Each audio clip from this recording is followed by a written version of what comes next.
ज्येष्ठराजं ब्रह्मणां ब्रह्मणस्पत शृण्वन्नोतिभिः सीदसादनम् प्रणो देवी सरस्वती वाजेभिर्वाजिनीवती धीनामवित्रयवतु गणेशाय नमः सरस्वत्यै नमः श्रीगुरुभ्यो नमः हरिः ओम्। ॐ भद्रं कर्णेभिः शृणुयाम देवाः भद्रं पश्येमाक्षभिर्यजत्राः स्थिरैरङ्गैः स्तुष्ट्वागुंसस्तनूभिः व्यशेम देवहितं यदायुः स्वस्ति न इन्द्रो वृद्धश्रवाः स्वस्ति नः पूषा विश्ववेदाः स्वस्ति नस्तार्क्ष्यो अरिष्टनेमिः स्वस्ति नो बृहस्पतिर्दधातु। ॐ शान्ति शान्ति शान्तिः। ॐ नमस्ते गणपतये त्वमेव प्रत्यक्षं तत्त्वमसि त्वमेव केवलं कर्तासि त्वमेव केवलं धर्तासि त्वमेव केवलं हर्तासि त्वमेव सर्वं खल्विदं ब्रह्मासि त्वं साक्षादात्मासि नित्यं ऋतं वच्मि सत्यं वच्मि अवत्वं माम् अवभक्तारम् अवश्रोतारम् अवदातारम् अवधातारम् अवानोचानमवशिष्यम् अवपश्चात्तात् अवपुरस्तात् अवोत्तरात्तात् अवदक्षिणात्तात् अवचोर्ध्वात्तात् अवाधरात्तात् सर्वतो मां पाहि पाहि समन्तात् त्वं वाङ्मयस्त्वं चिन्मयः त्वमानन्दमयस्त्वं ब्रह्ममयः त्वं सच्चिदानन्दाद्वितीयोऽसि त्वं प्रत्यक्षं ब्रह्मासि त्वं ज्ञानमयो विज्ञानमयोऽसि सर्वं जगदिदं त्वत्तो जायते सर्वं जगदिदं त्वत्तस्तिष्ठति सर्वं जगदिदं त्वयि लयमेष्यति सर्वं जगदिदं त्वयि प्रत्येति त्वं भूमिरापो नलो निलो नभः त्वं चत्वारि वाक्पदानि त्वं गुणत्रयातीतः त्वम् अवस्थात्रयातीतः त्वं देहत्रयातीतः त्वं कालत्रयातीतः त्वं मूलाधारस्थितोऽसि नित्यं त्वं शक्तित्रयात्मकः त्वां योगिनो ध्यायन्ति नित्यम् त्वं ब्रह्मा त्वं विष्णुस्त्वं रुद्रस्त्वमिन्द्रस्त्वमग्निस्त्वं वायुस्त्वं सूर्यस्त्वं चन्द्रमास्त्वं ब्रह्म भूर्भुवस्सुवरों गणादीं पूर्वमुच्चार्य वर्णादीं तदनन्तरम् अनुस्वारः परतरः अर्धेन्दुलसितं तारेण रुद्धम् एतत्तव मनुस्वरूपम् गकारः पूर्वरूपम् अकारो मध्यमरूपम् अनुस्वारश्चान्त्यरूपम् बिन्दुरुत्तररूपम् नादसन्धानम् सगुंहिता सन्धिः सैषा गणेश विद्या गणकऋषिः निषद्गायत्री छन्दः गणपतिर्देवता ॐ गं गणपतये नमः एकदन्ताय विद्महे वक्रतुण्डाय धीमहि तन्नो दन्तिः प्रचोदयात् एकदन्तं चतुर्हस्तं पाशमङ्कुशधारिणं रदं च वरदं हस्तैर्बिभ्राणं मूषकध्वजं रक्तं लम्बोदरं शूर्पकर्णकं रक्तवाससं रक्तगन्धानुलिप्ताङ्गं रक्तपुष्पैः सुपूजितं भक्तानुकम्पिनं देवं जगत्कारणमच्युतम् आविर्भूतं च सृष्ट्यादौ प्रकृतेः पुरुषात् परम् एवं ध्यायति यो नित्यं स योगी योगिनां वरः नमो व्रातपतये नमो गणपतये नमः प्रमथपतये नमस्ते लम्बोदरायैकदन्ताय विघ्ननाशिने शिवसुताय श्रीवरदमूर्तये नमो नमः। ॐ शान्ति शान्ति शान्तिः। ॐ निधनपतये नमः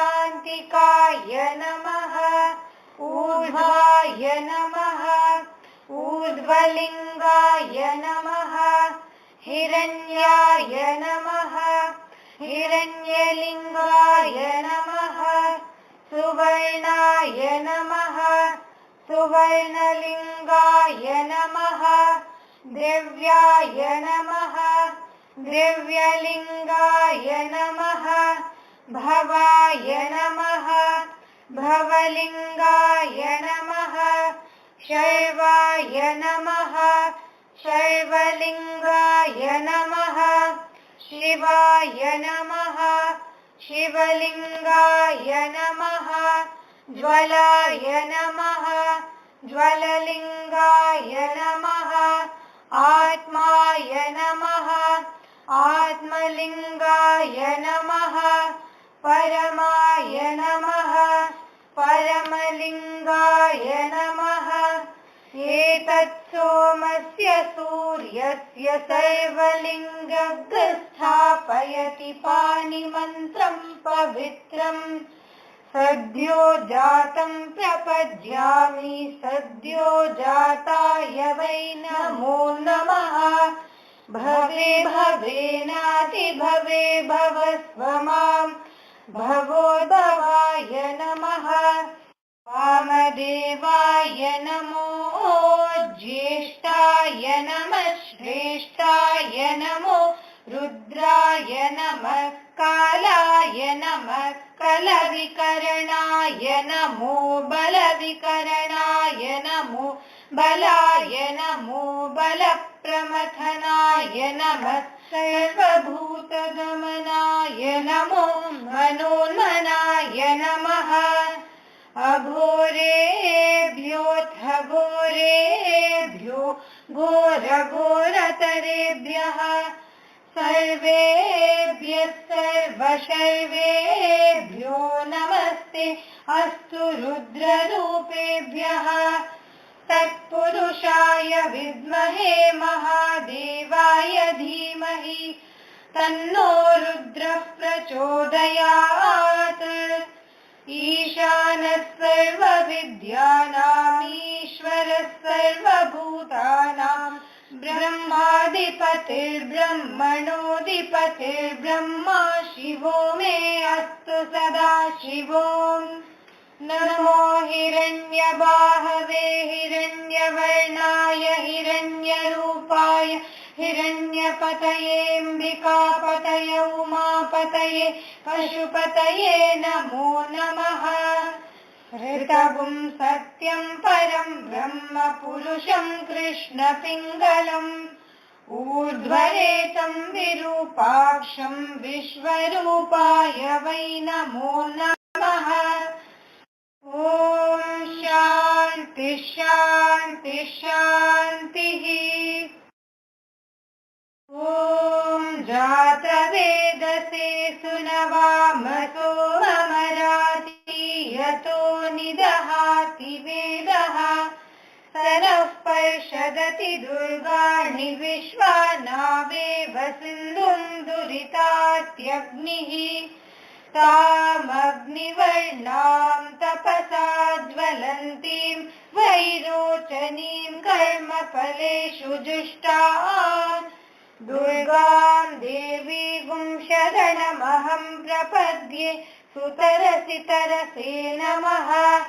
अग्ने त्वं पारयानव्यो अस्मान् स्वस्तिभिरति दुर्गाणि विश्वा पूष्य पृथ्वी बहुला न उर्वी भवातोकायतनया यशय्योः विश्वानि नो दुर्गः जातवेदः सिन्धुर्ननावा दुरितातिपर्षि अग्नेयत्रिवन्मनसा गृह्णानोऽस्माकं बोध्यभिता तनूनाम् पृतनादितहुं सहमानमुग्रमग्निगुं हुवेम परमात् सदस्तात् स नः पर्षदति दुर्गाणि विश्वाक्षामद्देवो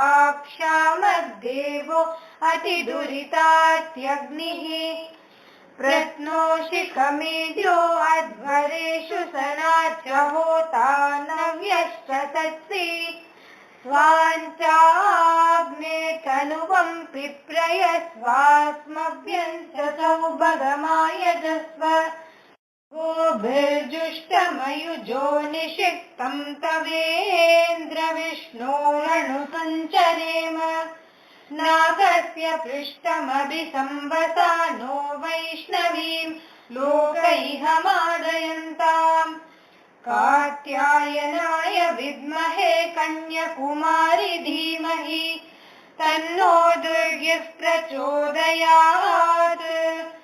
ॐ शान्ति शान्ति शान्तिः। नीलां देवीं शरणमहं प्रपद्ये गृह्णाहि घृतवती सवितराधिपत्यैः पयस्वतीरन्तिराशानो अस्तु ध्रुवा दिशां विष्णुपत्न्यघोरास्येषाना सहसोयां मनोता बृहस्पतिर्मातरिष्वोत वायुः सन्धुवानावाता अभिनो गृह्णन्तु विष्टम्बो दिवो धरुणः पृथिव्या अस्येषाना जगतो विष्णुपत्नी। ॐ शान्ति शान्ति शान्तिः।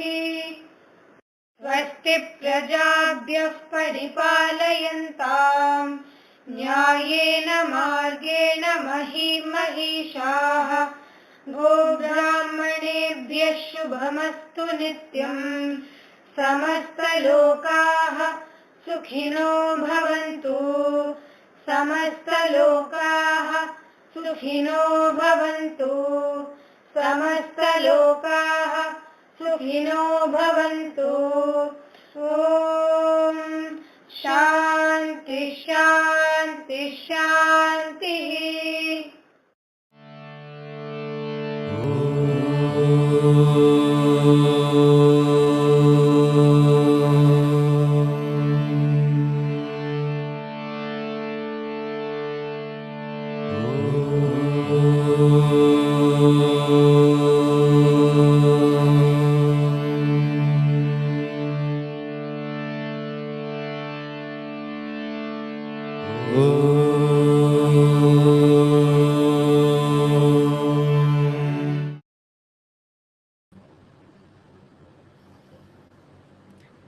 Aum Sri Sai Ram, offering my most loving and humble pranams at Bhagwan's divine Lotus Feet.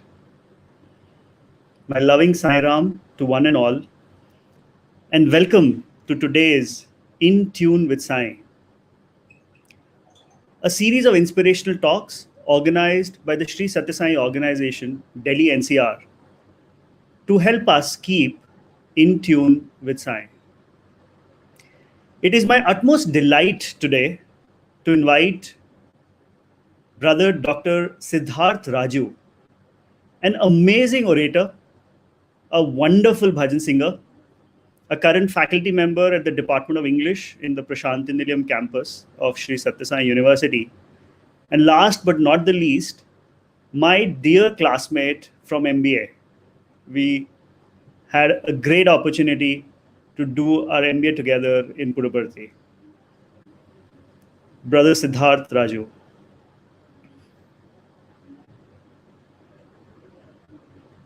For that warm introduction.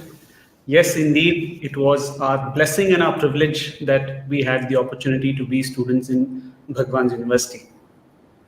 Sai Ram, Siddharth. Sai Ram. Welcome to In Tune with Sai, Siddharth. Thank you. Thank you. Looking forward to today's session, Vikas.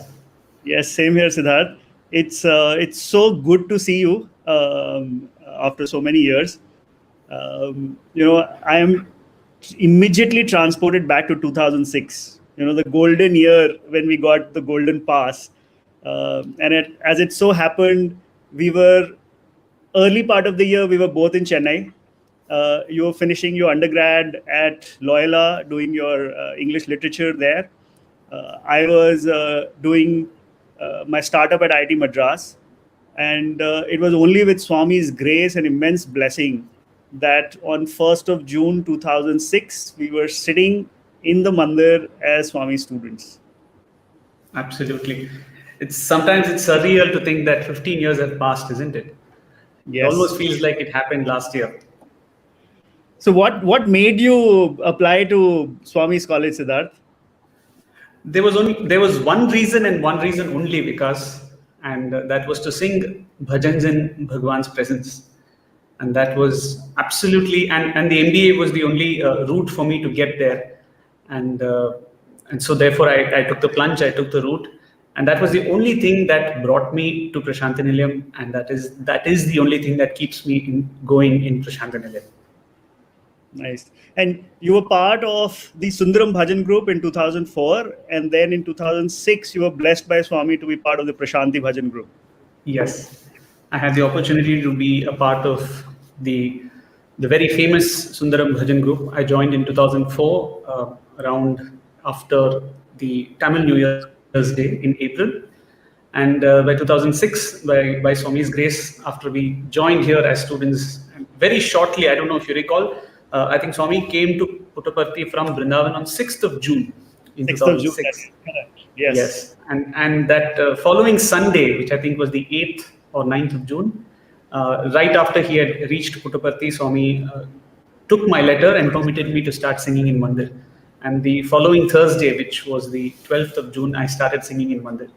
So yes, he didn't waste much time, and he didn't have to leave me hanging for a long while, because I know some classmates of ours who didn't get an opportunity to join the bhajan group till nearly October.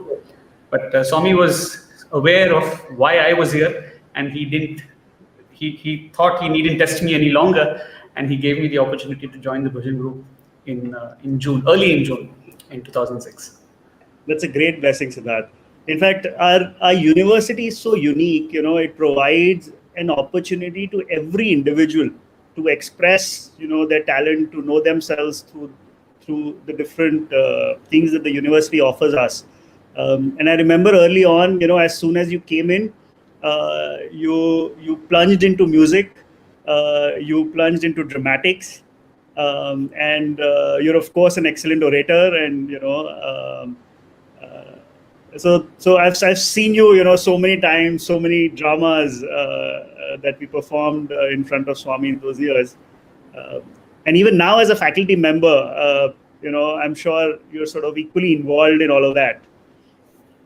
Definitely, like you said, it's a great blessing that the university allows opportunities for people to develop different skills, and I see that even now, like you said, I'm involved in all of these activities from the side of as a faculty member, and you see how students really blossom when they get involved in these activities, because apart from being an opportunity, a chance to do something as an offering to Bhagwan, the subtle effect that all these activities have, Swami's integral education system, the way it molds us at such a at unconsciously we are being molded, and Right. it has such deep effects that students feel the change. They realize that they have blossomed into much more refined human beings when they finish their program.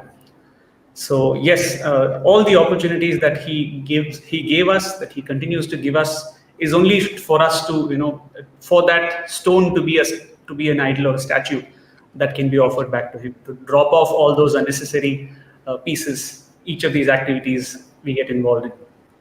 Absolutely. And you had quite the journey from a student. Then Swami directed you to go back to Loyola to do your masters in English, and then you came back in 2011, and then you joined the campus at the Department of English, and you're there now.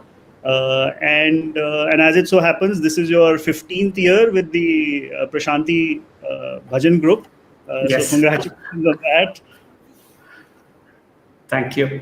Yeah, so the 15 years has been a very long time, and I would have never imagined that I would be part of this wonderful institution that is the Prashanti Bhajan Group for these many years. And yeah, so I don't want to get started on that lest I start the talk itself, because that's precisely what. So can I get going then? Absolutely, Siddharth. The floor is all yours. Okay. Over to you, and we'll have a little bit of Q&A in the end. Sure. So I request all listeners to post their questions that they might have for Siddharth on the comment section. Thank you, Siddharth. Over to you. Yeah. So this Sai Bhajans, which, like I mentioned to you, is how I was drawn to Bhagwan. It's the most wonderful gift that Bhagwan has given to mankind in Kali Yuga. And he uses it to call us to him. Many of us have been drawn to him by bhajans. I'm just yet another seated on this side of the of your screen, and I'm sure many of you who are listening today were also drawn to Bhagwan. And I'm sure my story would resonate with you from the perspective that all our stories are very similar, the way in which Bhagwan's magic draws us to him. And Sai Bhajans being the visiting card that he used to pull me to him, to hook me and pull me to him. And the way it found me, the time at which it found me, the way it found me, and looking back, it's been about 18 years, and I've been thrown into the deep end of that vast ocean that is Sai Bhajans. I continue to swim, I continue to soak in that divine gift to mankind. And except for being in the ocean, in that vast ocean, I do not hold any other qualification for being chosen to address this august audience. I'm not as senior as a bhajan group member as some of the people who have spoken before me in this series, In Tune with Sai. Like I mentioned, a decade and a half with Prashanti Bhajan Group, but I'm still a novice, and I'm still learning, and there is still so much that I need to improve. So let me start with a bhajan which takes me back to my days in Sundaram, because it's more often than not it is sung in Sundaram.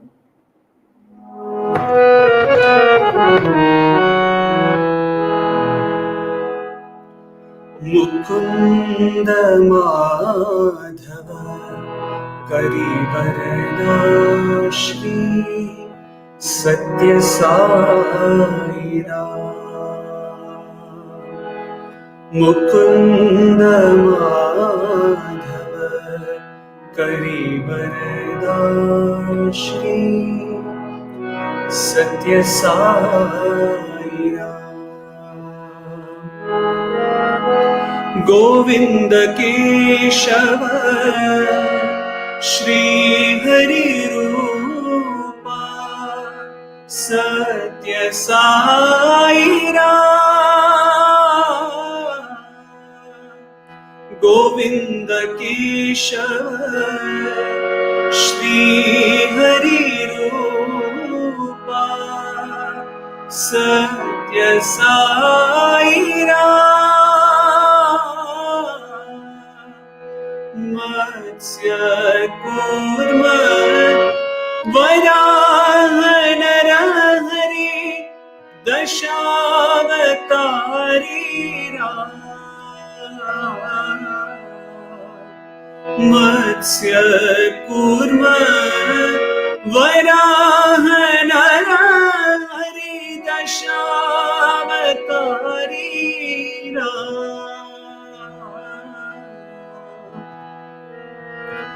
पर्तिवासा पालय मां प्रभु सत्य साई राम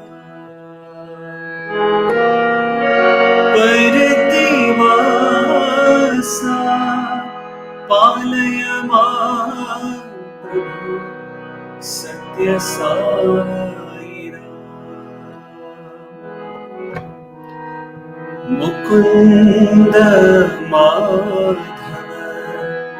हरिवरद श्री सत्य Sai Ram.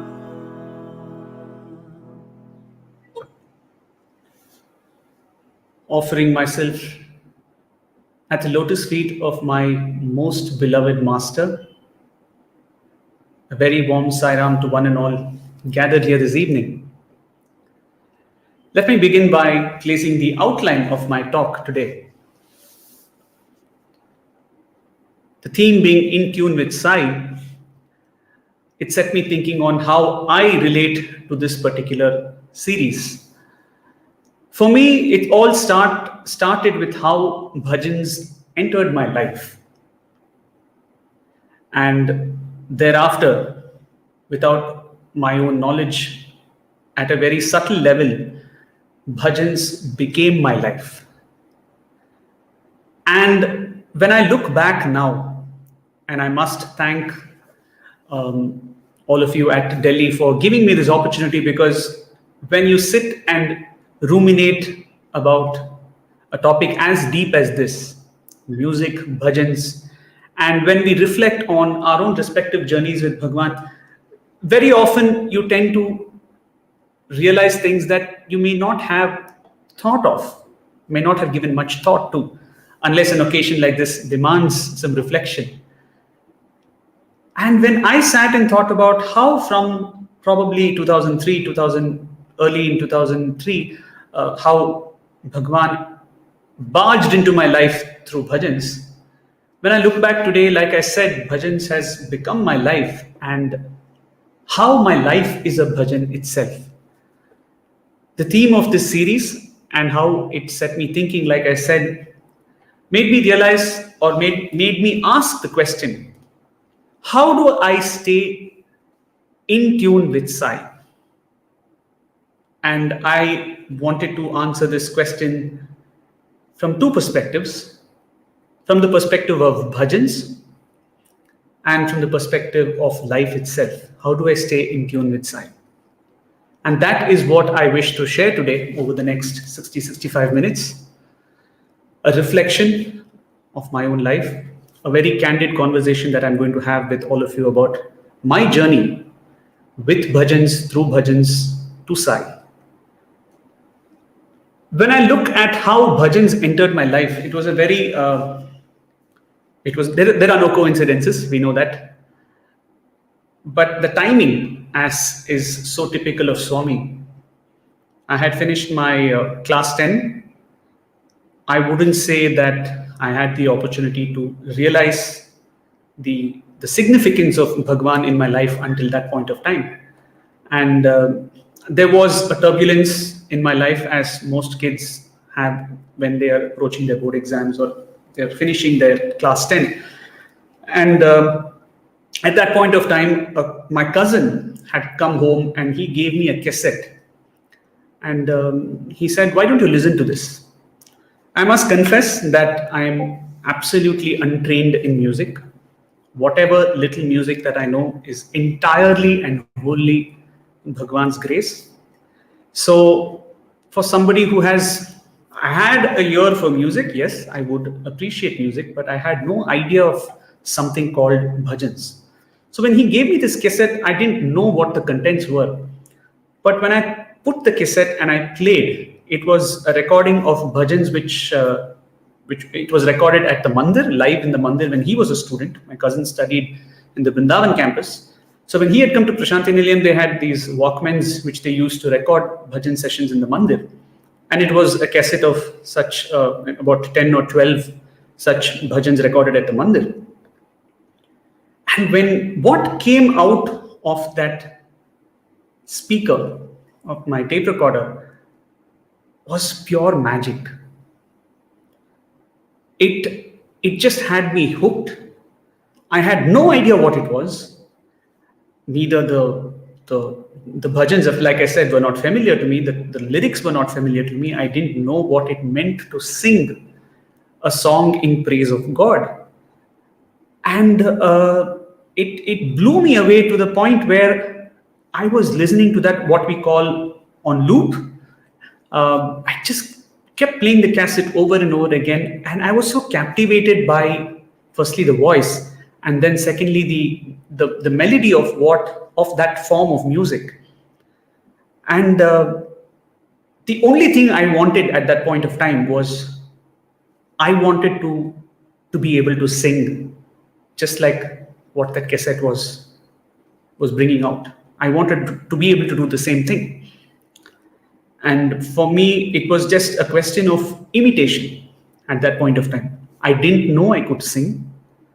I didn't know what Shruti meant, what holding a particular key meant. I didn't know what was my range. I didn't know ragas, but I just began imitating those bhajans. In fact, I'll probably sing one of them, of that set of 10, 12 bhajans that left such a deep impact on me.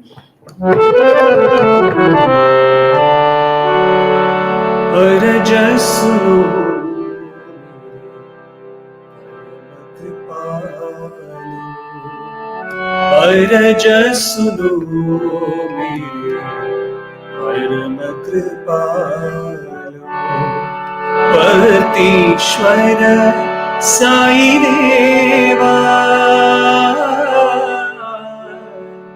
Parteeshwar Sai Deva, Araja suno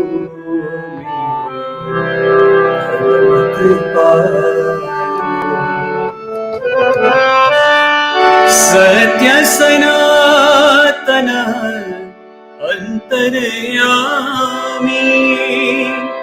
Sathya Sanatana Antaryami,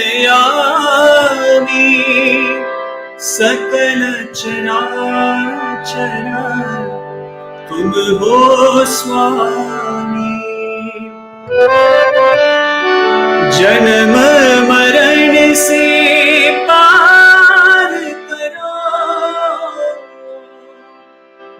जन्म मरण से पार करो,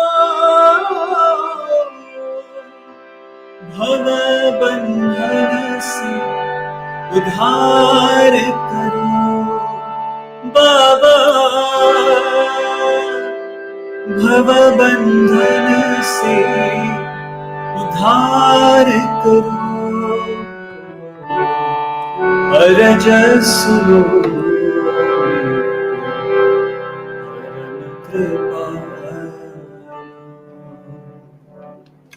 So the only prayer I had at that point of time was, Swami, I want to sing for you. And it was a pretty ridiculous desire to have, so to say, because I had no idea where do I begin, what do I do. And as is his way, the desire that I had was responded with when another alumnus and a family friend of ours came home, and he was kind enough to listen to me, because as parents are, typically parents, my mom mention to him that I sing. Now, I don't even know if that is a politically correct thing to say, that I sing, but he heard me and he put me in touch with somebody in the Sundaram Bhajan group, a very senior member of the Sundaram Bhajan group, and he said, "Why don't you go to him? Maybe he will help you learn better, because you're okay, you're a little raw, and maybe you need a little bit of polishing, and he's probably the best person to do that for you." And definitely he was one of the best hands whom I could have been delivered to. And A.K. Kumar sir of the Sundaram Bhajan group is one of the founding members of the Sundaram Bhajan group. And he took me in so graciously, and he let me retain because I had learned only the Parthi style of singing, having been exposed only to Prashanthi Nilayam bhajans. Having been in Chennai, I was not even aware of something called the Sundaram Bhajan group. So I didn't know the Sundaram style of singing, but he let me retain it. I joined his Samiti. He gave me a lot of opportunities to understand how to sing, how to improve, what to practice especially. And these are some of the things that and the importance of practice that he would often stress upon. So one thing after another, I was part of his Samiti. And very interestingly, that Samiti had a great number of youngsters. The youth wing of that Samiti, and the quality of music from the youth wing was very high. And it was just at the right time that I joined there. And that particular year in Ugadi of 2004, that Samiti's youth wing had been given an opportunity to do a music program in Sundaram. So I was included in the music program. They asked me if I knew any songs, and I said, I drew a blank because I had only heard bhajans, I'd only learned bhajans. But because of my affinity towards Puttaparthi and the Mandir programs, I also had exposure to some of the kavalis that were sung in Swami's presence. So I said, I know a few of these kavalis that are sung in Prashanthi Nilayam. And kavali is typically the finale for any music program. So they said, okay, sure, why don't we include a kavali? And I was picked to sing the kavali with two other brothers. And we presented this in Sundaram, in the Ugadi of 2004. And the program came out very well. The elders at the Tamil Nadu Trust were very impressed. And they wanted to induct some youngsters into the Sundaram Bhajan group. And they wanted to do it that year itself as part of the Tamil New Year's Day program that was to be held in Vrindavan. So they made us repeat the program so that they could pick the second time only purely from an audition point of view. And so we repeated the program at Sundaram on a Sunday morning. And of the entire program, they selected 3 songs, the Kavali being one of them.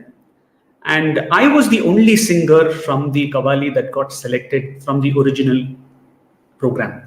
They picked me, they picked my song, and I got 2 new partners now to sing with. But suddenly, from sitting at home and singing away, like I said, sometime in January, and suddenly I'm finding myself as part of the Sundaram Bhajan group to sing in Swami's presence at Vrindavan for the Tamil New Year's Day. Now, that was a huge spike in my graph. And it all began because of that desire to sing for him. And I kept praying to him, saying, Swami, I just want to sing once. Because it seems to be such an experience to listen to somebody singing in front of you. I would like to know how it feels like singing myself. And he did indeed answer my prayer, and he allowed me to be a part of the program for the Tamil New Year's Day in 2004. And the program went off very well. Swami was very happy.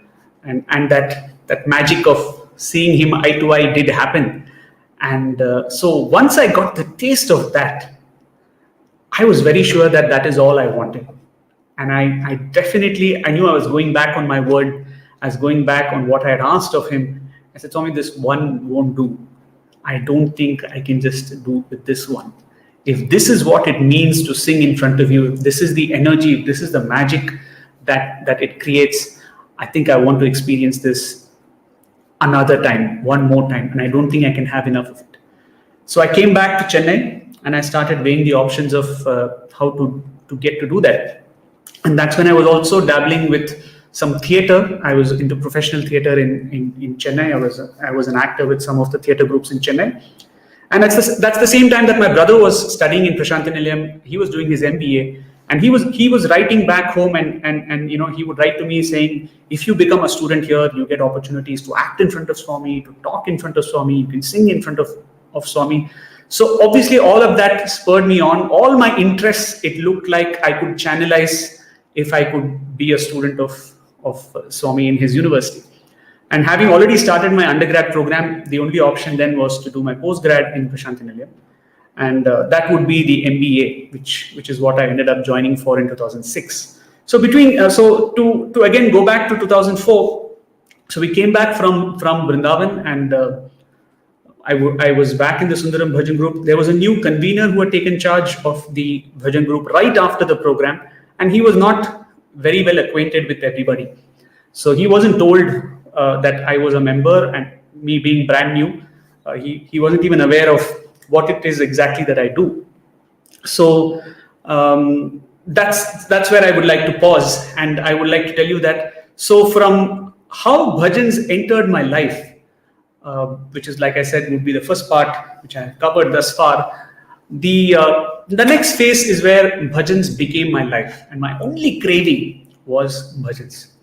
So I would, and because I would take to as many opportunities to learn. Every bhajan was literally new for me. Anything I heard, it was almost something that I had never heard before. So I would record from World Space Radio. I would record the bhajans. I would cut them and keep listening to them to see if I could pick them up. Of course, my trips to Parthi became more frequent. We had an incentive of listening to Mandir bhajans. And so this is how bhajans became my life. And I would like to state at this point that I'm still on the road, but I'm traveling to my destination. I wouldn't say I have arrived. I would say that at this point where bhajans has become my life, I'm still traveling towards that ultimate destination. So what I will share is on how I stay in tune with Sai. So how my life itself is like a bhajan, and how to be in tune with Sai, the things that I do or the things that I consciously attempt to do. The first thing that I would like to say is to be in tune with Sai, yearning to be in tune with Sai. The yearning itself is the first thing that we need to have. And trust me, it is the yearning that makes all the difference. Each of us, I'm sure, as those, if in the audience we have people who are part of the music group or the Veda group, it all starts with that one chance. We all want to sing that one bhajan. We all want to chant Vedam once in Bhagwan's presence. And as Vikas reminded, in 2006, when I joined the bhajan group, I had the opportunity to not have to go with the student lines, which would start from the hostel. The bhajan boys were allowed to go earlier. The Vedam boys were allowed to go earlier because Swami would come anytime, and Swami could ask for bhajans anytime. The students would come only at around 3:15, but from 2:45, the music and the Vedam group would be allowed to go to Mandir. And so I would always be there in Mandir, because for me, it was every day was so special. Every day this is exactly what I had wanted. The fact that I joined Prashanthi Nilayam in 2006 for my MBA program, I came here thinking it's going to be a 2-year stint. So every day I would be in Mandir, and I'm sure many of us would, when we are in Prashanthi Nilayam, we want to be there, we want to be in front, we want to be seated right in front. And it is that yearning which is the fuel that keeps us anchored to him. Because that's why I say yearning is very critical to be in tune with Sai. That yearning for that one look from Bhagwan, that yearning to give a letter. I'm sure we have all pined, and our prayers would have been so heightened at that moment when we wanted it to happen, when the opportunity to give a letter was so close. So how do we sustain that yearning? Do we sustain that yearning is a question that I think I ask myself, and I would urge you to ask yourself as well.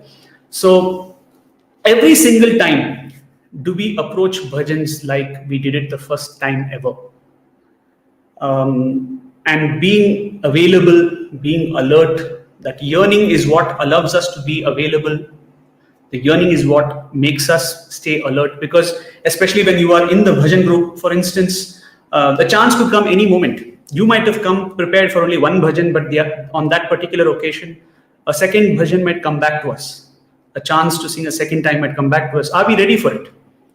Have we been yearning for it? Or do we say, no, I'm done, it's okay, I'm done with one, let somebody else sing now? Or do we have that yearning, yes, I want to sing again, I want to have this opportunity to offer what I have, the feelings that I have to Bhagwan again. But here is the catch, even as we are available, even as we are alert, very often when the chance comes, if we are to be able to do it, we cannot do a good job of it if we have not practiced. So that is the catch when it comes to yearning. I think yearning should lead us to also practice whatever it is that we are trying to offer to Bhagwan. So practice to be in tune with Sai. How do we practice to be in tune with Sai? Practice is primarily to please Bhagwan. Nobody else, nothing else matters. The practice is only to please Bhagwan. And in fact, when I look back, it was practice that put me in the spotlight at Sundaram, because in 2004, like I had mentioned earlier, the new convener of the bhajan group had no idea that I was a singer, and it was only on a Thursday that I was sitting by, probably it was 3 months after I had joined, and every Thursday, every Sunday, I'm going for bhajans. I sit with the group, bhajans get over, I take my prasadhan, vibhuti prasadhan, I come out. And he has never asked me what it is that I do. Do you play the tabla? Do you play the kanjira? Do you play the harmonium? Do you sing? Nothing. We have not had a conversation. But I would always be there much ahead of bhajans, because I would be part of the team that would decorate the altar at Sundaram. And so we would finish our work, and then I would be sitting in the music room, and I would be singing till the seniors of the group landed up for that day's bhajans. So on one particular day, I was sitting by myself and I was singing. I was humming to myself, and I had no idea of who's around me. And suddenly I finished bhajans and I realized that Sir had already reached, the convener had already reached. And he saw me and he looked at me and he said, you're singing pretty well. You sing, is it? And that's when I realized, okay, nobody even told him that I'm a singer. I said, sir, I'm in the bhajan group as a singer. He said, oh, nobody told me. You're singing pretty well. Why don't you sing today? And that's how it started. So when I look back, if I had not had that tendency to practice whenever I had the time, I would have never probably been, that moment might not have happened. It might have been many months before he realized that I was in the bhajan group as a singer. And when you look at practice, I think one thing that Swami would always look at is only the effort that has been put in. Nothing else. For Swami, it is not, it's just the amount of effort that you have taken to practice your offering to him. On the final day, the offering, you might have had a much better day when you practiced. The final day output may not have been as good as some of the days that you have practiced. But for Swami, it was all about the effort that you put in and not necessarily about the output itself. An incident that I recall is when we had gone with Bhagwan to Kodaikanal in 2009. As a music group, we had thought that Swami would informally ask, when Swami would sit with the students during the day and in the evenings, you never know when Swami would ask the boys to sing. Not the bhajan sessions, some songs. So we would always have to be alert and like I said, available with the offering. So the bhajan group had the few of us who had gone, we had made a list of songs, we had practiced these songs, and we were ready in case the opportunity arises. But it never came. Swami would talk to us, but he had never necessarily asked us to sing songs as such. So one of the songs that we had practiced was a Qawwali, and I think at least on 3-4 occasions we sat and we thoroughly rehearsed the Qawwali, and we were ready to tell Swami, saying, Swami, we are ready. Can you give us a chance? And we thought we would, floor him or blow him away with our music, and that opportunity never came. So one evening, Swami had called some guests for dinner, and it's so beautiful because he creates the entire environment for that magic to happen. Swami had called some guests to come join him for dinner, and so there were limited seats in the dining hall, and the teacher in charge there came up to us and said, we need about 8 of you to sit in the second lot, not eat with Bhagwan, but because we have guests and you need to wait outside. So we were seated outside, and we thought we would sit and at least have darshan of Swami, but then the door to the dining hall was closed. So we couldn't sit, and there was nothing to do. We couldn't obviously have a conversation there. So we moved from Swami's residence to the bhajan hall where we had kept all our instruments, and we were fiddling around. And suddenly we heard some laughter coming from the residence. So I was the one who quickly went and saw that Swami had finished his dinner and he had come to the hall and he was talking to all the students. So I rushed back to the bhajan hall and I called the others and said, Swami has come, let's go back in. So we tried to sneak back in because we were not in the hall and we were coming from outside, and it caught Swami's attention. And Swami looked at us and he said, where are you all coming from? So we sheepishly said, Swami, we are coming from the bhajan hall. And one of the brothers who was serving Bhagwan, he said, Swami, they were practicing Patalu songs. And Swami said, Patalu kadu, Matalu. Means they were chatting. They were not singing, they were chatting. Then we said, no, Swami, give us a chance, we'll sing. Is it? Sing, he said. Almost as if to say, I know I can catch you off guard. But he also knew that we were ready with the stock of songs. And that was the opportunity that we were looking for. We quickly brought our harmonium and the percussion instruments, and we broke into the Qawwali, and Swami thoroughly enjoyed it. And he told the guests, and he said, see, I told them to sing, see how immediately how they started singing and see how well they sang. Of course, we could not have sung that well if the effort had not been put in days before that moment. So yes, that's what made me realize that to be available, to be alert, to be available, to be ready, it calls for tremendous amount of practice much before behind the scenes as well.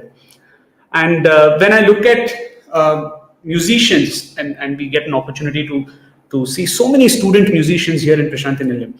I have seen students who join the brass band, the university brass band, which we all hear on various occasions like sports meet and convocation. These are students who come in who have never seen these musical instruments. And in 6 months, they become such good musicians. They become so proficient in just about a year and a half. And mind you, that's not their full-time job. They spend time at the mandir, they play games, they attend college, they just manage to give some time to the instrument and they become so good at it. So the talented can give their best with very minimal effort. But from what I have seen, the sincere people will put the effort even if they are talented. So the talented can very easily churn out good music or can become very proficient in what they are. Whatever it is, whatever skill or talent that they have. But the sincere ones are the ones, even if they're talented, they put in the effort to practice. And being a part of the Prashanti Bhajan group, almost every month, we put together a music program, some festival or the other. Now, next weekend, we will be offering the Guru Purnima program to Bhagwan. So almost every month, the Prashanti Bhajan group, with students, without students, meets up to offer a bouquet of songs to Swami. And I see that these are people who have the experience of decades. There's some of our elder brothers who have been in the bhajan group for decades. And they come for practice with the same intensity, with the same dedication, with the same sincerity because we know that the offering is for Bhagwan. And they all remind us through their actions that it is only the effort that Swami wants us to put in. So when you see such stalwarts come for practice sessions every day, obviously someone who's limited in talent like me has no business shirking away from practice. So practice to be in tune with Sai is the next step that I think one can take. And the third way to be in tune with Sai, you need to be humble if you want to be in tune with Sai.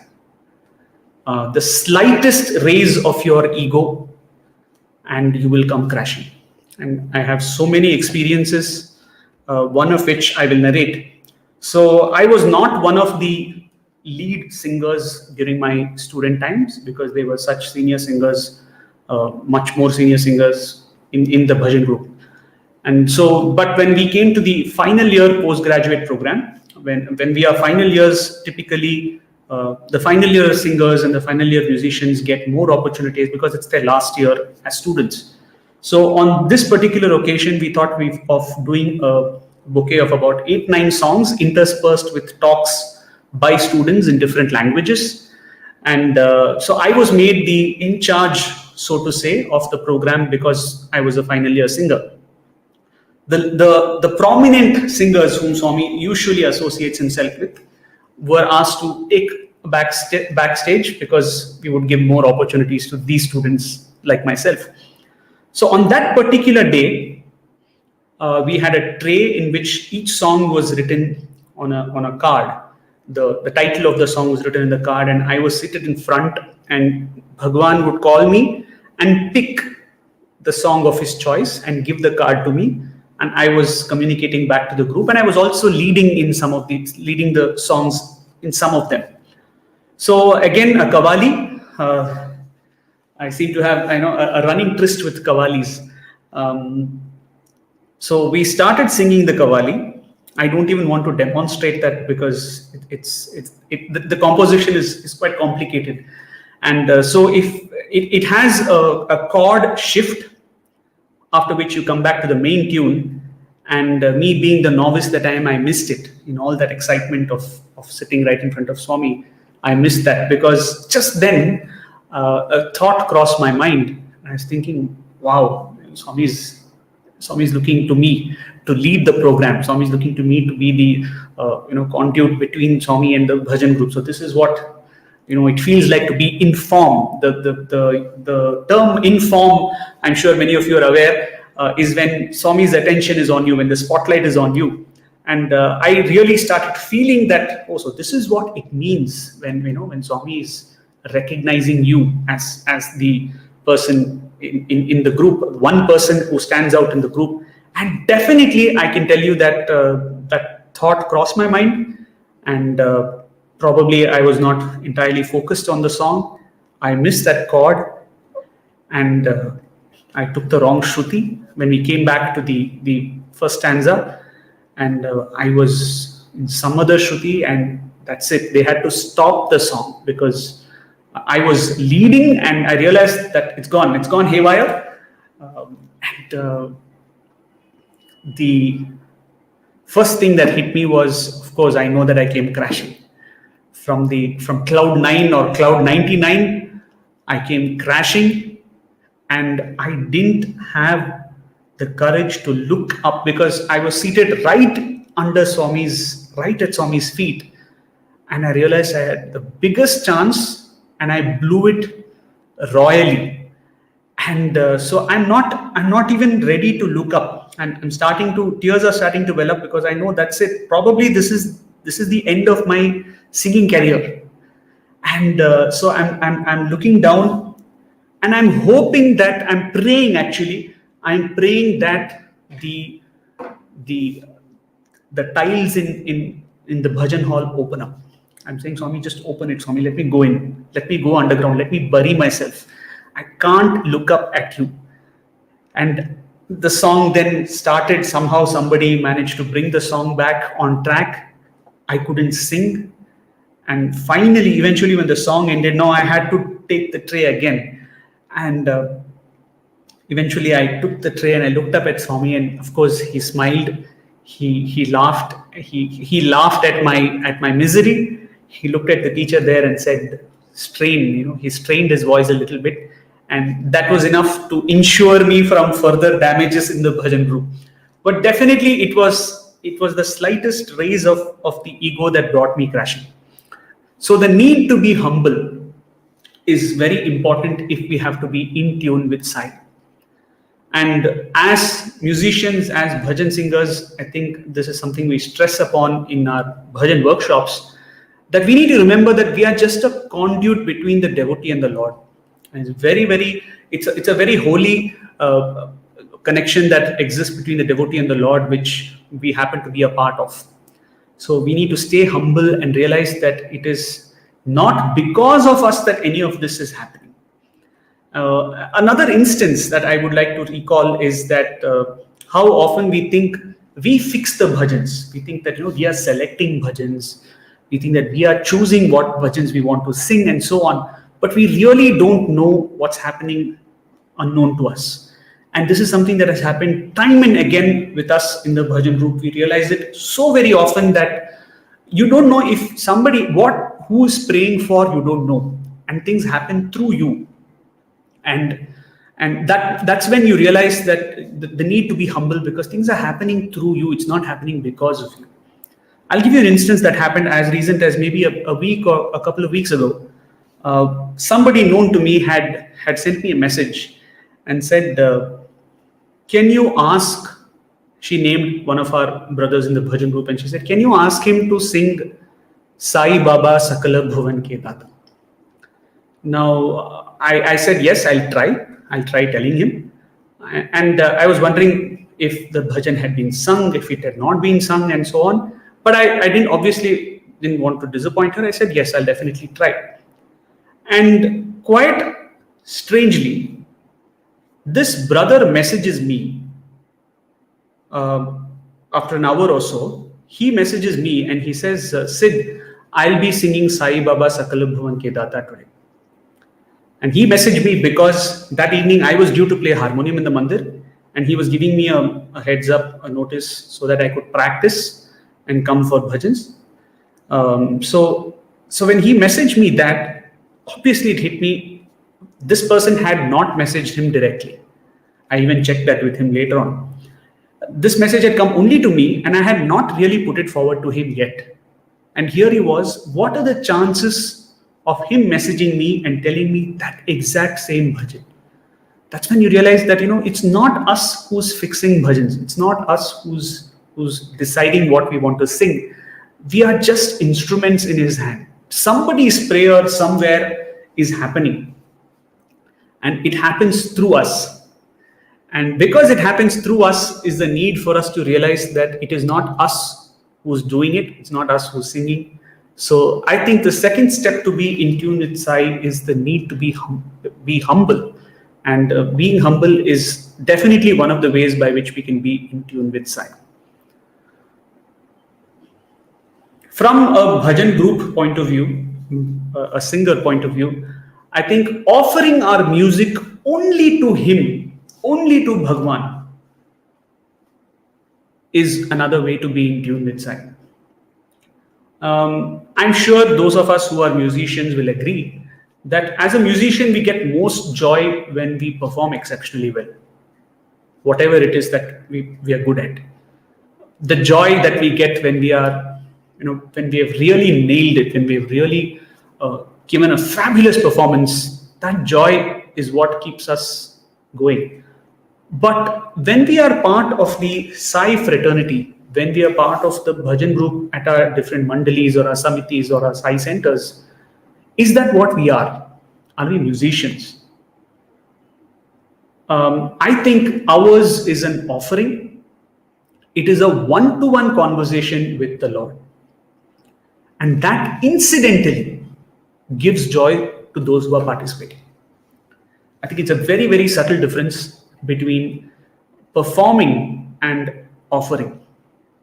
So as musicians, yes, definitely the joy is in performing, but as people who are part of Sai bhajan groups, I think the one-to-one conversation which we offer to the best of our abilities with all the practice that we have done is incidentally, it also gives joy to the people who participate. But we should realize that our music is for him and him only. Because one of my brothers was telling me that music itself, though it is divine and it is a path to the divine, but music itself becomes an obstacle in the path because the appreciation that we get, the name, the fame that comes along with it, that becomes the obstacle. So if we are to overcome that, if we are to circumvent that obstacle, the only way is to offer our music to him and to him alone. So the question that we need to ask ourselves every time is, did you feel content when you offered it? Did you think that Swami within, Sai within would have felt contented with your offering? Because that question will make you probe the point that I raised earlier. Did I practice enough? Or did I not do a good job today? Do I not feel contented because I could have practiced a little more? Now it goes back to that point where you need to practice to stay in tune with Sai.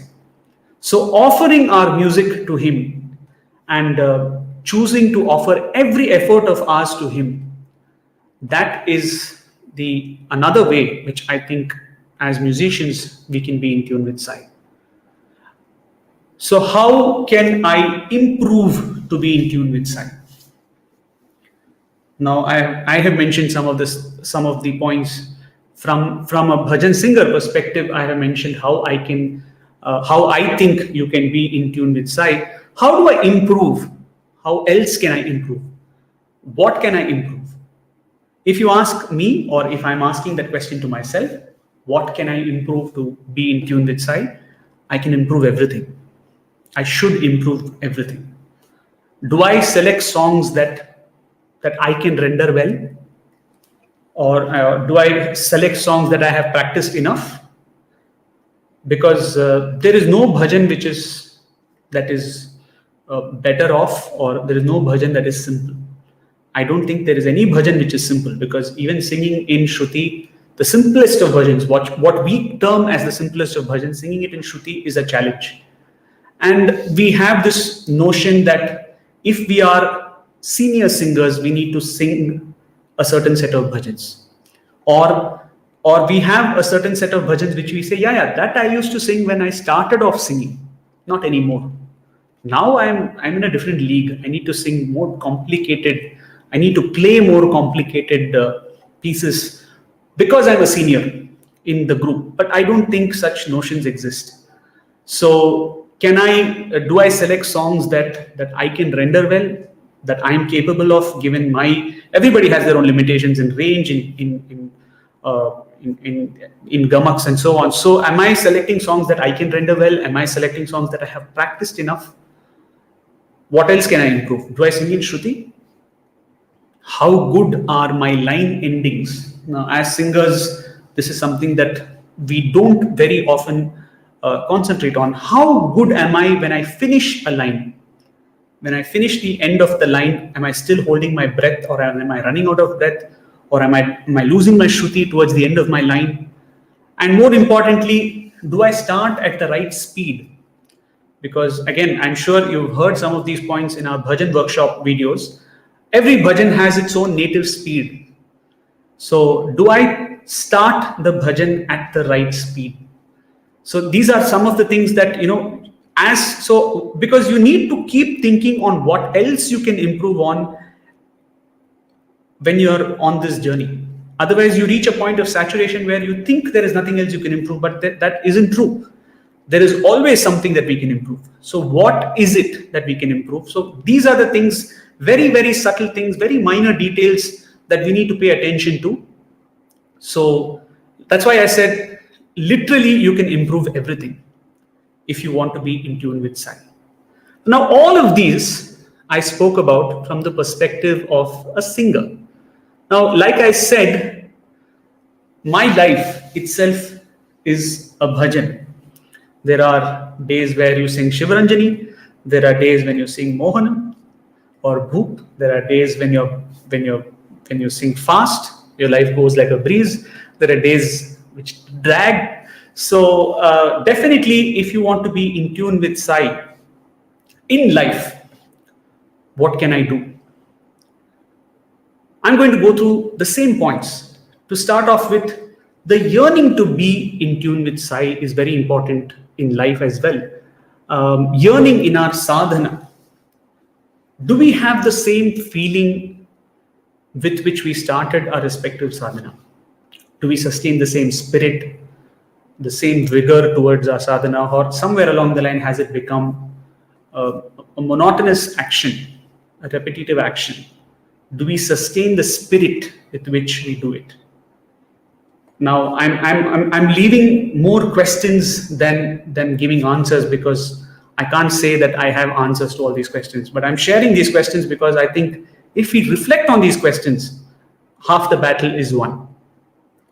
I mentioned about being ready and being alert and available, right? As bhajan group members, we have to be available, be ready, because you don't know when the chance is coming. Let me give you an example of, let me narrate an incident which happened a couple of years ago. So I have always had this habit of being present in mandir. When I go in the morning, I can never go just in time. I have to be at least 15-20 minutes ahead of the mandir session. So, and this has been some sort of this has been a practice which has been there all through my student days, and it has continued even now. So on a Guru Purnima a couple of years ago, 2019, I happened to be in the mandir earlier than most people, or much earlier than I was expected to be. So I was sitting in the bhajan hall, and suddenly one of the elders of the trust came up to me, and he said, "We need somebody to introduce the speakers today. Get ready. This is the list of speakers. You need to go and introduce them." Now, usually, those of you who tune into the mandir sessions, you know that there is a brother who regularly introduces speakers. And for some reason, he was not there that day. And that is something that is unbelievable, because he knows it's a festival day. He knows there are speakers. There is no chance that he would not have shown up. And they're not able to reach him on the phone as well. So there was an emergency, and they just looked at me and they said, go and introduce. So I quickly got all the details. I stepped out, I introduced the speakers, I came back and sat. And by the time I came back, this brother who usually introduces reached. So I gladly handed over the task back to him, and went back and sat at my place. So I was just thinking, it was so strange that at that moment, there was nobody else in the bhajan hall except me. And of all days, that day I had, not of all days, he had not shown up, that I was there and available. But I wouldn't say it was a one-off incident, because I'm somebody whom you'll always find in the bhajan hall on festival mornings. So if it is a regular thing, then you are available. It doesn't happen that, all of a sudden some chance like this might come up. So I think the yearning in our sadhana to be consistent, the yearning that we have to maintain whatever sadhana it is that we do we sustain the same spirit? Do we do it more out of monotony, or do we do it with the same feeling with which we started out? Is one way to be in tune with Sai. And I was talking about practice to be in tune with Sai. Practicing the values that we preach. Practicing his teachings. Do I put into practice what I want to achieve? Now that is a question that I asked myself as I was preparing for this talk. We say we need to practice to please Bhagwan as musicians. As devotees of the Lord, do we practice teachings? His teachings. So practicing to be in tune with Sai. As devotees, if we want to be in tune with Swami, I think putting into practice what we preach, or putting into practice what Swami has taught us, is very critical. The need to stay humble to be in tune with Sai. Now I explained to you from a musical perspective, the humility in our work, humility in our sadhana as well. Swami would often say that a hallmark of a devotee is humility, because it is to understand that you are an instrument and that the real doer is Swami himself, and that we are not the doers by any stretch of imagination.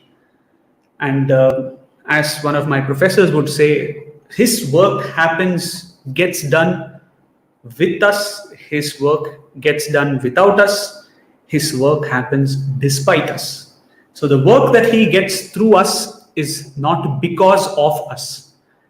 Do we consciously make an effort to remember this, to realize this, and recognize the fact that really the doership is not with us, we are merely the instruments. To realize this, I think the best opportunity that comes is when there is a challenge. Challenges become the best opportunities to realize that we are not the doers, because the method in which we overcome the challenges, when we look back, we realize that I didn't think I was capable of overcoming that challenge, and I don't think it could have happened without Swami's grace. So if it has happened because of Swami's grace, then it's definitely not because we were there at that time or that we were the doers. An example I would like to give at this point, as Vikas had mentioned, I continue to have the opportunity to help in coordinating the various dramas that happen in the university. And in particular, I would like to talk about the convocation drama of 2019, when it was very uncertain whether the drama was going to happen in Sai Kulwant Hall or if it was going to happen in Purnachandra Auditorium, due to some circumstances with the arrival of the guest and so on, the convocation guest. So we were told to prepare for Sai Kulwant Hall. And so everything, and I'm sure those of you who have come as part of Yatras to Prashanthi Nilayam with drama offerings, you know the scale at which sets and everything gets organized, the positions, all of the lights, the positions, all of them are marked for a particular stage space. So we were preparing for Sai Kulwant Hall. And on 19th, the challenge was thrown to us that it is not going to happen in Sai Kulwant Hall, it's going to happen in Purnachandra Auditorium. And the Purnachandra stage is much wider, but it doesn't have the same depth. And that meant cutting out some sets. It meant scaling down the size of the sets, the number of objects for every particular scene. And it was a huge challenge to be thrown at, to face as late as 19th of November, because you have hardly 2 days. For the actors, it is stressful, and definitely for the coordinators also it is stressful. And it definitely, I think the whole thing happened because the few of us who are in charge of the drama, we sat together and said, okay, if Swami is throwing a challenge at us this time, at this late an hour, he knows we can rise up to it. Come on, he will make sure that the drama will come out well. When things look good, eventually it will, right? Eventually, whenever there is a challenge, eventually the things will look good. It is that moment that we realize, and it is important that at such moments we realize that it was only his hand that kept us afloat. So remembering and realizing that it is his push, that he is the one who's the actual doer. That's why I said challenges are the best moments. Swami says, test is my taste. He likes to test us so that we ourselves realize that it really wasn't us who was doing it all along. So all along, it is him who's been guiding the whole thing. Why is it that I suddenly take all the pressure and all the stress on 19th and think that it is me who's going to have to face this challenge? If it is his drama, if it is his production, if he's the divine director, why should I have anything to worry about? So I think that staying humble is the other way to stay in tune with Sai from a non-musical perspective. I said then that offering our music only to him is to be in tune with Sai. And I think this can also be looked at as offering all our work to him, and offering all our work to only to him. When we truly believe the work to be his and offer all our efforts to him, firstly what happens is we begin to not consider the result as everything. We are not necessarily worried about the result, because what we are focused on is offering it to him and him alone. So, and like I said, when you don't focus on the result, eventually the result will come out exceptionally well. But when you're no more worried about the result and you're only worried about doing a worthy offering to him, whatever the work is, it doesn't matter whether it's in our workspace, it doesn't matter if it's a Narayan Seva, whatever it is, if we do it as an offering to him, and that's the only goal with which we are being driven, the result, firstly, like I said, is immaterial. It doesn't affect us. And for sure, the result will be exceptional because it's being offered to Swami. When the eye is not on the result, when we are no more having an eye on the result, or later on when you realize that the results are astounding, you don't get carried away by the praise, or the criticism doesn't stick. Whether you get criticized, it doesn't bother us, and the praise doesn't take us off our feet, because we were not focused on the result. So whatever has come as a byproduct of the result doesn't stick to us, doesn't come back to us. For us, it was only about making a worthy offering to him. So again, it comes back to that point where when you realize that things happened despite us, you realize that we were not the real doers, and that again helps us to continue to be humble as an effort to be in tune with Sai. And then I asked the question, what can I improve to be in tune with Sai? And if you remember, I mentioned that everything. We can improve everything to continue our efforts to be in tune with Sai. In life, I would like to think, do I sing in beat? I asked as a singer. In life, I would like to ask if I lead my life in consonance with what the heart beats for. Do I listen to my heart? Do I listen to what it is beating for? And are my actions in consonance with that? So as a singer, like I have my eye on the beat, in life, do I have my eye on my heartbeat? And as a singer, like I asked, how good are my line endings? In life, I would like to ask, did I finish as well as I started? Whatever it is that I started, did I finish it with the same intensity? Did I finish it with the same feeling? Whether it is our sadhana, whether it is our actions, just like how I started the bhajans, a particular bhajans, every line I started well, did I finish it well? And lastly, the most crucial question that a singer should answer, do I sing in Shruti? And I think that in life would be, am I in tune with Sai? Am I in tune with Swami? Is the equivalent for every singer to ask himself if he is in Shruti. So in conclusion, I would think that I think we've come, it's already been an hour. I would say that where you begin is not important. That's what I have understood from my own journey with Swami over the last 17 to 18 years. Where you begin is really not important. Where you reach is. Nobody told that 16-year-old boy that who knew no music that it was an unreal ask to just hear a cassette and say that you want to go sing in front of Swami. Thankfully, nobody told me it was an unbelievable experience or desire to have. When he is the wind beneath our wings, he takes you to the destination. So let us pray that we continue to put in all our efforts as best as we can, so that every moment of our lives, we strive to be in tune with Sai. I think this song will be a befitting prayer if we have that feeling to want to be in tune with Sai.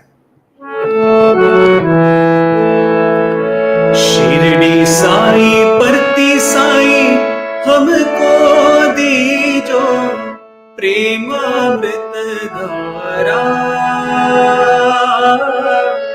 प्रेमामृत धारा शिरडी साई परती साई हमको दीजो प्रेमामृत धारा प्रेमामृत धारा तब सेवा का अवसर दीजो सत्य साई महदेव तब सेवा का अवसर दीजो सत्य साई महदेव गानामृत में भाव दीजो प्रेम साई भगवान प्रेम साई भगवान गानामृत में भाव भी दीजो प्रेम साई भगवान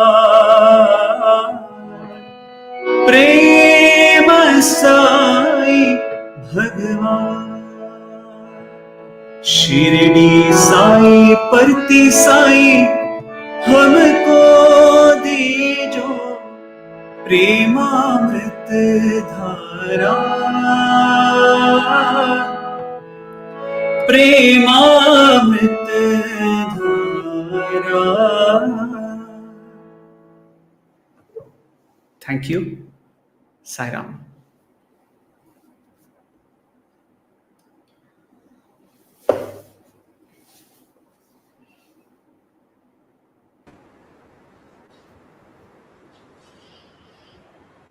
That was wonderful, Siddharth. Thank you so much. I was just imagining how your English classes at Puttaparthi would be. Amazing energy, lucid examples, so simply put, well explained. We wouldn't have even figured that we're like discussing chapter 2 and 3 of Gita and the lessons of Nishkam Karma coming through those simple examples. And when I was hearing you, I was thinking of this analogy was coming to me, that like we have music instruments, and if you don't tune them up, it's useless, right? And it defeats the purpose if you use them. Similarly, like you said, we're all instruments, and we need to tune ourselves up. And as you offered, yearning and practice and humility, all these are different ways of keeping us in shape, keeping us, well tuned. So thank you so much. Very for nicely this. said, Vikas. That's a great point. Yeah, that's a very, very interesting point. Yeah, it didn't strike me. Yes, musical instruments produce the best melody only if they're tuned. So if you want to produce your best melody, then you better stay in tune with Sai. Very nicely put. Yep. So we have a bunch of questions, Siddharth, if you like. Sure. Do we have the time for it? We do. Maybe I'll pick up 2 questions and we'll see how it goes. So one, I've been looking at the comments, a few hundred comments, lots of good wishes and blessings to you, Siddharth, from all our listeners. Thank you so much. We have Saundari Krishnan, and she's asking, what is the best way to learn a new bhajan and offer to Swami? Is it possible to draw a parallel between this and our spiritual quest progress? Which I believe you've already sort of made this. This question came in an earlier part, but maybe you want to summarize it for her. What's the best way to learn new bhajan and offer it to Swami? Parallel between this and our spiritual quest progress. As somebody who constantly learns new bhajans, I would say that the best way to learn a bhajan is to keep it running all the time. Swami says that you have to practice a bhajan 100 times. Again, this is something that we have mentioned in some of our bhajan workshops. So Sister Saundari, I think the best way, and the figure 100, though Swami has given us a reason why 100. He says the first 25 times you listen to the tune comes, sits in well, then the lyrics, and then after 75 times, all of that vanishes and you're almost one with the bhajan. And then after that, when you still practice for another 25 more times, really when you sing, that connection between the Lord and the devotee is instantly connected to the Lord, because it's not you who's singing. You have become the bhajan has become a part of you. So a new bhajan, yes, definitely a lot of practice. From a Sai center perspective, I would think that the bhajan has to be familiarized to the bhajan group as well as devotees if possible, because they come to the bhajans in an effort to sing along and feel connected. So it's not right on our parts to disconnect them by singing new bhajans which they're not familiar with, because what typically happens is people would just sit quiet. They would no more be able to participate because they're not familiar with it. From a life perspective, I think, from how to put anything into practice, keep trying, and there will be challenges. And especially, Swami has also said, take any one teaching of mine and try to implement it in your life. You will face challenges, but Swami says you have to keep going. You have to keep, you cannot afford to give up. You have to, and the example that Swami uses is that of a spider. Swami, the analogy he says is like how a spider doesn't give up building its web. It keeps going at it even if the thread snaps somewhere. Like that's the kind of consistency and that's the kind of intensity with which we need to put things in anything into practice. Nice. Thank you, Siddharth. Sister Asha Kocher is asking, and I think this is a question for a lot of people who can't sing, basic, simple question. What if one is not good at singing or not a singer at all? Question mark.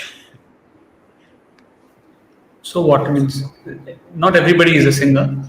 Yes, that doesn't stop us from being a regular. That doesn't stop us from participating in bhajans at all. That should not, or that ought not to stop us from participating, because you're singing for your own contentment. You're singing to connect with Swami within. Right. Sanjita and Sanju are asking, besides being inclined towards bhajans, Siddharth, what made you realize Swami is Bhagwan and made you believe in his divinity? And any message for the youth? Okay.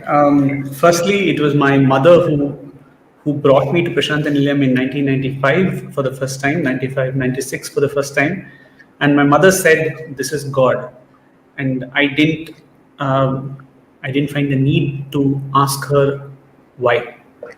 I just implicitly believed because it was my mother who was telling me, and I didn't think that she could be wrong. And apart from that, I think how I found Swami is by reading Sai literature. Somehow I connected to some of the literature that I read. Earlier on, of course, it began with Satyam Shivam Sundaram in the most lucid way. Kasturi Garu writes. His own life, loving God, I think is one of the must reads that, in fact, I think every time you read it, you'll find a different set. You will relate to it differently. You will understand it differently because you are never the same person over a period of time, right? Even we keep growing. So if you read it when you're 30, you understand it in one way. When you read it when you're 40, you understand it some other way. When you read it when you're 50, probably, I haven't reached there, so I'll probably understand it in a different way then. But I think reading Sai literature was another way by which I connected to Swami, and I also understood whatever little I understood of Bhagwan, his ways, I think Sai literature is another way. Great. And so the message to the youth, I would think that we should find time to read Sai literature. Sure. Absolutely. There are some wonderful books, some amazing books that we can find on Swami. Any book, I wouldn't name one or two. Kasturi is top of mind because he's usually there on my desk. But I think any book on Bhagwan, because everybody has their own journey, but you will realize that it is said that as many types of people are there are those many ways to reach God. And even though that is true, when we read the stories of different people, we realize that ultimately there is one common thread. Somehow you will find something that happened to somebody. Something very similar happened to me too. That element of Swami's love is amazing. How he attracted everybody in his own unique way. He brought them to his feet, but yet there is that one commonality. The magic is what I would describe it as. You are able to relate to somebody else's story, even though his story is nothing like yours. And that relatability is what gives you the feeling of realizing that how lucky we are that Swami called us to him. Right. So we're now having multiple requests, Siddharth. I'll leave it to you. Everyone wants to, hear a bhajan. It could be any of your choice, or there's also a specific request coming from your talk itself, which is Shirdi Sai Shankara. From the example that you gave. Sorry, which example again? You spoke of that bhajan, right? Shirdi Sai Shankara Sathya Sai. No, I thought I sang that. Shirdi Sai Parti Sai Humko Dijo. That's the one I sang. Yeah, so Chandan is requesting Shirdi Sai Shankara, and there's several others who are suggesting, they just want to hear you once more. So anything that you like. And then after that, I'll request Shivani Didi to come over and propose a vote of thanks. Sure. Sorry, Brother Chandan, I'm not sure if I have already finished singing the song that you had asked for, but since Vikas has given me the license to sing anything that is close to my heart, I'll probably pick another one.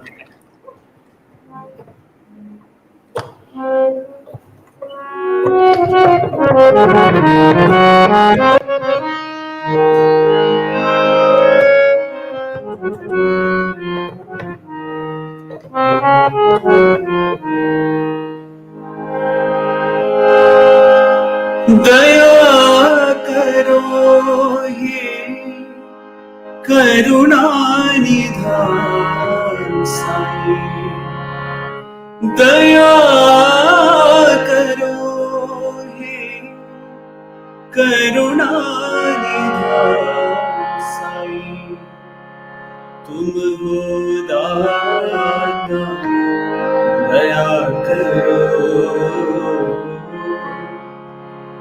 तुम हो साई कृपा करो। प्रभु तुम साई अंतर्यामी, प्रभु तुम साई अंतर्यामी, परतिपुरी भगवान,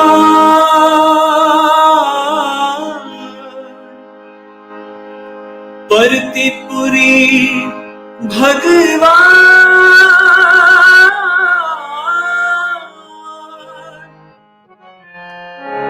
तुम हो दाता दया करो, तुम हो साई कृपा करो। दया करो ये करुणा निधान Sai.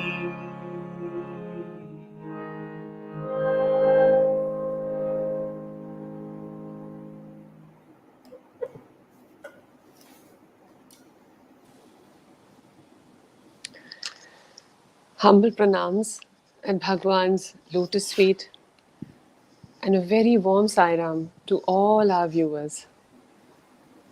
Brother Siddharth, that yearning definitely came through.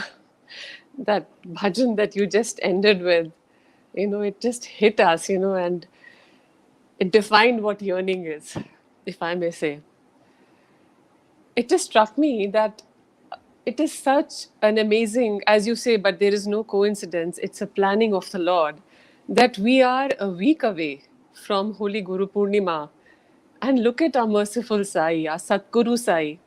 He has initiated this holy week with your satsang. And what guidance and what divine love has come through. I cannot find words to tell you. In tune with Sai. This is no longer just a title of our satsang sessions. It has been taken to just another level by you, dear brother. And you have so beautifully explained, like, all the 7 swaras of a scale, you have so beautifully explained how to be in tune with Sai as a bhajan singer or as a spiritual aspirant. Yearning, practice, humility. Hallmark of not only a bhajan singer, so beautifully you have explained, but a hallmark and a guideline for each and every spiritual aspirant. And I love the way you said in the beginning that, we are idols, we just need to be chiseled so that we become that pure form, that purity and the extra baggage, we can just drop it off and only then we can offer ourselves to the lotus feet. It was just amazing. It's such a wholesome, beautiful satsang. I mean, you covered all the corners. I mean, and even in the question and answer session, and even our brother Vikas, he was also saying it, and he has said the same thing that is echoing in our hearts, that this beautiful gift of bhajans is not only a singing.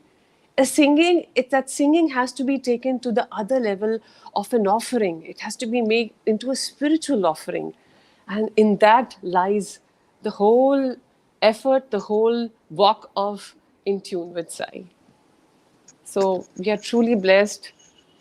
Swami, I first thank you so much. You're so kind and you're always looking out for us and how to make us better in these beautiful ways you reach out to us. So I offer my pranams and my gratitude to our loving, loving Sai. And brother, thank you so much. There are no words.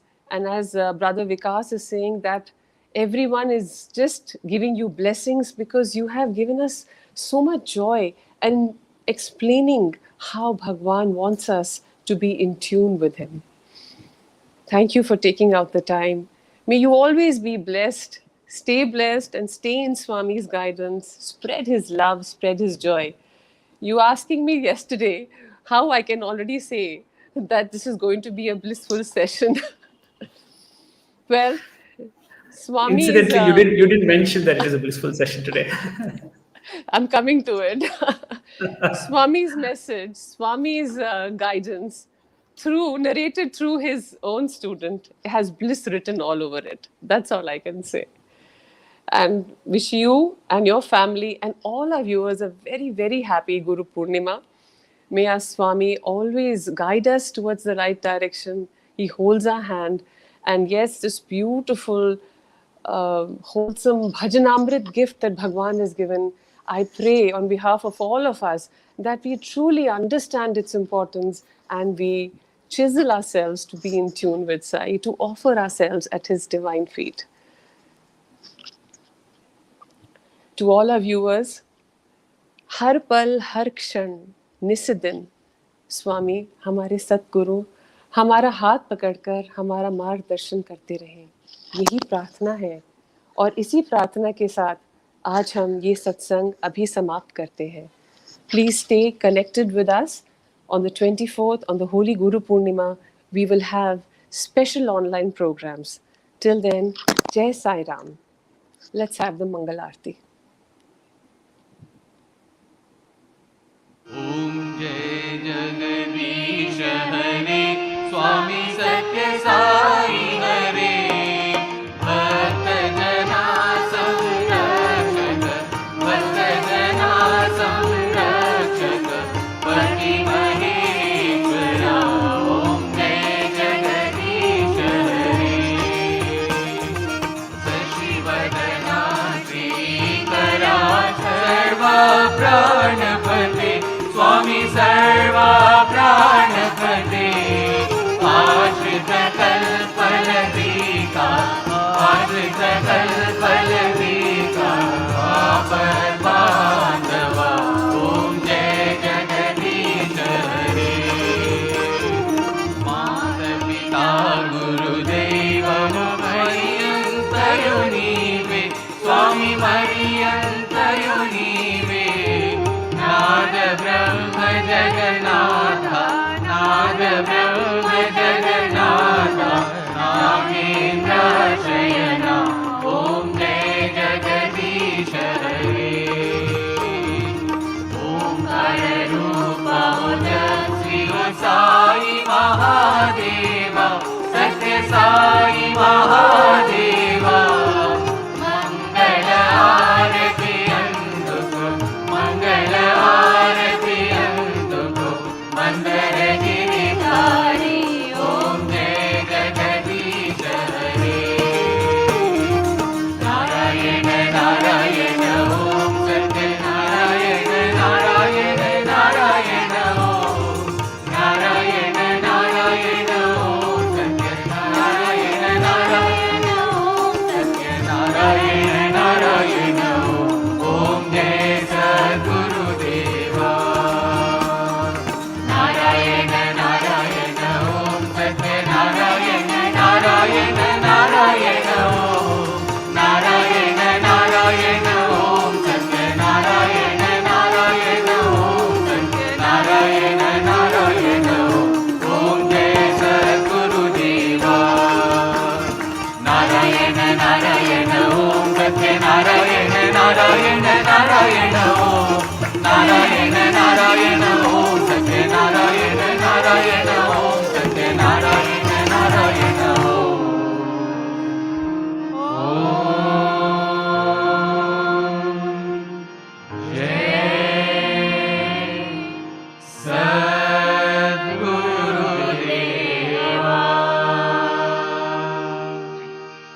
जय बोलो भगवान श्री सत्य साई बाबा जी की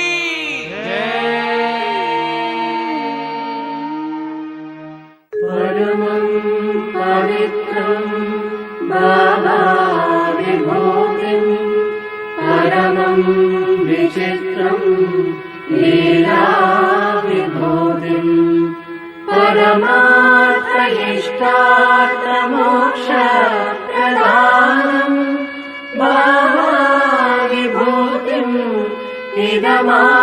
इदमाश्रयामि परमं पवित्रं बाबा विभूतिं परमं विचित्रं लीला विभूतिं परमार्थ इष्टार्थ मोक्ष प्रदानं बाबा विभूतिम्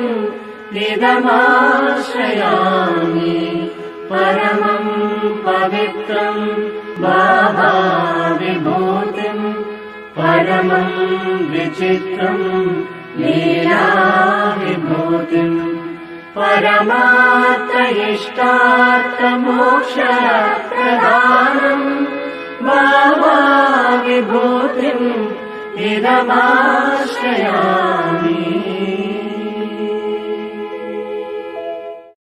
ॐ साईश्वराय विद्महे सत्यदेवाय धीमहि तन्नः सर्वप्रचोदयात्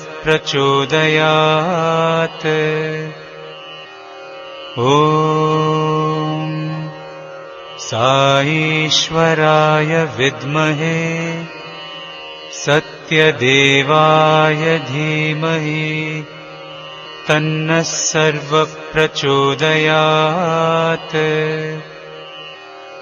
ॐ साईश्वराय विद्महे सत्यदेवाय धीमहि तन्नः सर्वप्रचोदयात्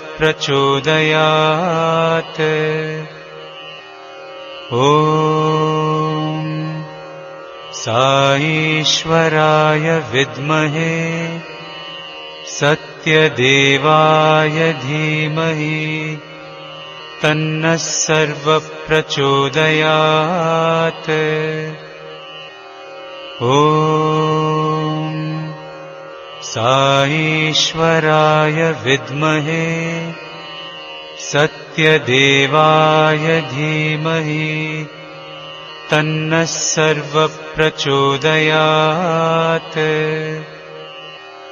ॐ साईश्वराय विद्महे सत्यदेवाय धीमहि तन्नः सर्वप्रचोदयात्